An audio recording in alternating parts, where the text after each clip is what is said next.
ਤੁਸੀਂ ਦੇਖ ਰਹੇ ਹੋ ਕ੍ਰਾਈਮ ਟਰੈਕਰ ਤੇ ਮੈਂ ਹਾਂ ਜਸਮੀਤ ਕੌਰ। ਖਬਰ ਲੁਧਿਆਣਾ ਤੋਂ। ਅੱਜ ਲੁਧਿਆਣਾ ਕੋਰਟ 'ਚ ਹਾਜ਼ਰ ਹੋਏ ਸੰਜੇ ਸਿੰਘ। ਕਿਹਾ ਸੱਚਾਈ ਦੀ ਹੋਵੇਗੀ ਜਿੱਤ। ਅਕਾਲੀ ਦਲ ਦੇ ਪ੍ਰਦਰਸ਼ਨ ਨੂੰ ਦੱਸਿਆ ਰਾਜਨੀਤਿਕ ਸਟੰਟ। ਪ੍ਰਧਾਨ ਮੰਤਰੀ ਨਰਿੰਦਰ ਮੋਦੀ ਨੂੰ ਜਨਮ ਦਿਨ ਦੀ ਦਿੱਤੀ ਵਧਾਈ ਤੇ ਕਿਹਾ ਜਨਮ ਦਿਨ ਮੌਕੇ ਤਿੰਨੇ ਖੇਤੀ ਕਾਨੂੰਨ ਰੱਦ ਕਰਨ। ਇਸ ਮਾਮਲੇ ਵਿੱਚ ਅੱਜ ਲੁਧਿਆਣਾ ਕੋਰਟ ਵਿੱਚ ਹਾਜ਼ਰ ਹੋਏ ਸੰਜੇ ਸਿੰਘ। ਜ਼ਿਕਰਯੋਗ ਹੈ ਕਿ ਪਿਛਲੇ ਤਰੀਕਾਂ ਵਿੱਚ ਕੋਰਟ ਵਿੱਚ ਨਾ ਹਾਜ਼ਰ ਹੋਣ ਕਾਰਨ ਕੋਰਟ ਵੱਲੋਂ ਸੰਜੇ ਸਿੰਘ ਦੇ ਖਿਲਾਫ ਗ੍ਰਿਫਤਾਰੀ ਵਾਰੰਟ ਜਾਰੀ ਕੀਤੇ ਗਏ ਸਨ, ਜਿਸ ਤੋਂ ਬਾਅਦ ਪਿਛਲੀ ਤਰੀਕ ਤੇ ਸੰਜੇ ਸਿੰਘ ਕੋਰਟ ਵਿੱਚ ਹਾਜ਼ਰ ਹੋਏ ਸਨ ਅਤੇ ਕੋਰਟ ਨੇ ਉਹਨਾਂ ਨੂੰ ਅੱਜ ਦੀ ਤਰੀਕ ਤੇ ਕੋਰਟ 'ਚ ਹਾਜ਼ਰ ਰਹਿਣ ਦੇ ਆਦੇਸ਼ ਦਿੱਤੇ ਸਨ। ਪੱਤਰਕਾਰਾਂ ਨਾਲ ਗੱਲਬਾਤ ਕਰਦੇ ਹੋਏ ਆਪ ਆਗੂ ਸੰਜੇ ਸਿੰਘ ਨੇ ਕਿਹਾ ਕਿ ਉਹਨਾਂ ਨੂੰ ਕੋਰਟ ਤੇ ਪੂਰਾ ਯਕੀਨ ਹੈ ਕਿ ਜਿੱਥੇ ਸੱਚਾਈ ਹੀ ਹੋਵੇਗੀ। ਸ਼੍ਰੋਮਣੀ ਅਕਾਲੀ ਦਲ ਵੱਲੋਂ ਦਿੱਲੀ ਵਿੱਚ ਕੀਤੇ ਜਾ ਰਹੇ ਪ੍ਰਦਰਸ਼ਨ ਤੋਂ ਬੋਲਦੇ ਹੋਏ ਉਹਨਾਂ ਨੇ ਕਿਹਾ ਕਿ ਜਿਸ ਸਮੇਂ ਕੇਂਦਰ ਸਰਕਾਰ ਵੱਲੋਂ ਇਹ ਖੇਤੀ ਕਾਨੂੰਨ ਲਿਆਂਦੇ ਜਾ ਰਹੇ ਸਨ ਤਾਂ ਅਕਾਲੀ ਦਲ ਉਹਨਾਂ ਦੇ ਨਾਲ ਸੀ ਅਤੇ ਨਾਲ ਮਿਲ ਕੇ ਹੀ ਇਸ ਕਾਨੂੰਨ ਨੂੰ ਇਹਨਾਂ ਨੇ ਪਾਸ ਕਰਵਾਇਆ ਸੀ। ਅਜਿਹੇ ਵਿੱਚ ਸ਼੍ਰੋਮਣੀ ਅਕਾਲੀ ਦਲ ਨੂੰ ਕੋਈ ਅਧਿਕਾਰ ਨਹੀਂ ਹੈ ਖੇਤੀ ਕਾਨੂੰਨ ਉੱਤੇ ਪ੍ਰਦਰਸ਼ਨ ਕਰਨ ਦਾ। ਨੇ ਪ੍ਰਧਾਨ ਮੰਤਰੀ ਨਰਿੰਦਰ ਮੋਦੀ ਨੂੰ ਜਨਮ ਦਿਨ ਦੀਆਂ ਵਧਾਈਆਂ ਦਿੰਦੇ ਹੋਏ ਨਾਲ ਹੀ ਬੇਨਤੀ ਕੀਤੀ ਹੈ ਕਿ ਉਹ ਦੇਸ਼ ਦੇ ਕਿਸਾਨਾਂ ਦੇ ਹਿੱਤ ਨੂੰ ਦੇਖਦੇ ਹੋਏ ਇਹ 3 ਨਵੇਂ ਖੇਤੀ ਕਾਨੂੰਨ ਨੂੰ ਰੱਦ ਕਰਨ ਅਤੇ ਆਪਣੇ ਜਨਮ ਦਿਨ ਮੌਕੇ ਇਹ शुभ काम करन। आओ देखते हाँ पूरी रिपोर्ट। सामने मेरी तारीख थी, माननीय न्यायालय के सामने पेश होने के लिए आया था। अगली तारीख 1 अक्टूबर को लगाई गई है और ये केस पंजाब की जनता के सामने एक उदाहरण के रूप में प्रस्तुत होकर आएगा और मुझे पूरा भरोसा है न्यायालय पर सच की जीत होगी, ऐसा मैं कह सकता हूँ और मैं उसकी लड़ाई लड़ रहा हूँ, सच के लिए लड़ाई लड़ रहा हूँ। दूसरी बात, आज तीनों काले कानून के विरोध में मुझे हंसी आ रही है कि अकाली दल इसके विरोध में खड़ा है। अकाली दल और कांग्रेस वो पार्टी है जिसने ये काला कानून बनवाने में मोदी सरकार का सहयोग किया और पंजाब की जनता के साथ धोखेबाजी की। आम आदमी पार्टी का जहां तक प्रश्न है, मैंने संसद में माइक तोड़ा था, विरोध दर्ज कराया था, मुझे निलंबित किया गया था और तब मैंने कहा था कि तुम किसानों की हड्डियां तोड़ रहे हो और हम माइक तोड़ रहे हैं, तो हमने कुछ गलत नहीं किया।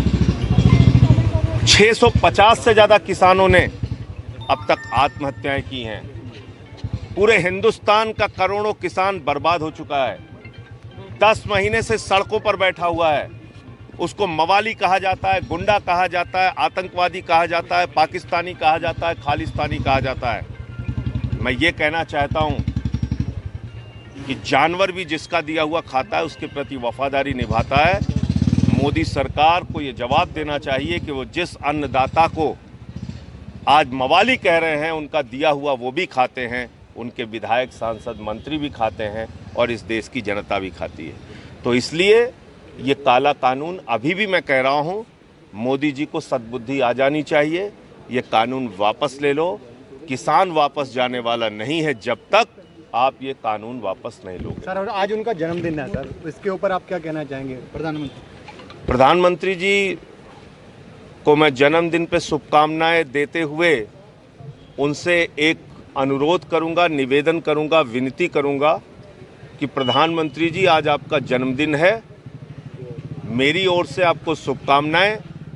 एक शुभ कार्य इस देश के करोड़ों किसानों के लिए भी कर दीजिए और ये 10 महीने से जो आंदोलन चल रहा है, सड़क पर किसान बैठे हुए हैं, उनकी मांगों को मानकर ये तीनों काला कानून वापस ले लीजिए। मैं ये प्रधानमंत्री से कहना चाहता हूँ। आज राणा सोढी जो हैं उन्होंने ये कहा है कि सिर्फ काले कानूनों के खिलाफ अगर किसी ने कुछ किया है तो वो सिर्फ कांग्रेस है, ना बीजेपी, ना आप, ना ही और अपना अकाली दल, किसी ने भी। क्या किया है बताइए ना। कैप्टन अमरिंदर सिंह जी को इस पूरे काले कानून के ड्राफ्ट के बारे में जानकारी थी, उन्होंने पंजाब के किसान और देश के किसान को जानकारी नहीं दी।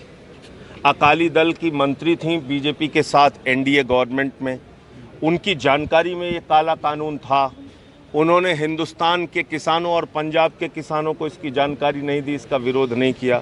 जब सड़क पर किसान आ गए, जब संसद में हम लोगों ने विरोध किया, तो दिखावटी बचपन जिसको कहते हैं, अपना चेहरा बचाने के लिए इस्तीफा देके और आज आप इस कानून के विरोध की नौटंकी कर रहे हैं, ये पूरा देश और पूरा पंजाब देख रहा है। सर पहले मंत्रियों को, पंजाब के मंत्रियों के बेटों को नौकरी देने की बात चली, दी भी गई, और अब अपना जो गुरप्रीत कांगड़ हैं, जो कैबिनेट मंत्री है, अब उनके दामाद को सरकारी नौकरी देने की बात की जा रही है और इसकी हिमायत खुद कांग्रेसी लीडर कर रहे हैं। देखिए, मुझे याद है कि जब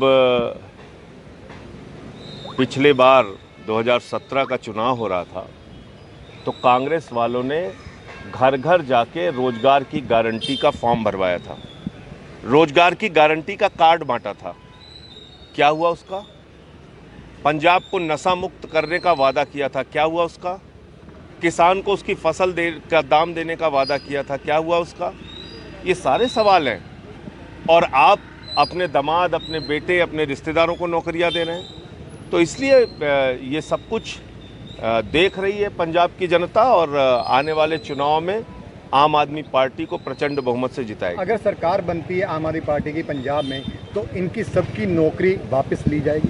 देखिए, ऐसा है कि हमने हमेशा भ्रष्टाचार के खिलाफ आवाज़ उठाई और गलत ढंग से कोई भी कार्रवाई हुई होगी तो उसकी सरकार जांच कराएगी। सर एक चीज Now and press the bell icon. Never miss an update.